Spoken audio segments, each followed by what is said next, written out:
ஆண்டவர் இயேசுவின் நாமத்தில் உங்களை வாழ்த்துகிறேன். 1 கொரிந்தியர் 15ஆம் அதிகாரம் 19ஆம் வசனம்.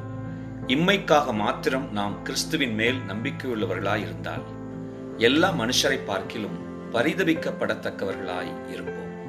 நம்முடைய தேவன் நம்முடைய தேவைகளை சந்திக்கிறவராகவும், நம்முடைய கூப்பிடுதலுக்கு பதில் செய்கிறவராகவும், நம்முடைய விண்ணப்பங்களின் சத்தத்தை கேட்டு அதற்கு இறங்குகிறவராகவும் இருக்கிறபடியால் அவரிடத்தில்தான் நம்முடைய தேவைகளை சொல்லுகிறோம். ஆனால் அதே சமயத்தில் அவரை இந்த உலகத்தின் தேவைகளுக்காக மாத்திரம் சார்ந்து கொள்கிறவர்களாயிராதபடிக்கு அதை பார்க்கிலும் மேலாக அவர் நாம் ரட்சிப்படையவும் நித்திய ஜீவனை சுதந்தரிக்கவும் அவரோடு என்றென்றும் வாழும்படியான ஸ்லாக்கியத்தை பெற்றவர்களாக அவருடைய பிள்ளைகளாக நம்மை சேர்த்துக் கொள்ளவும் வந்தாரே.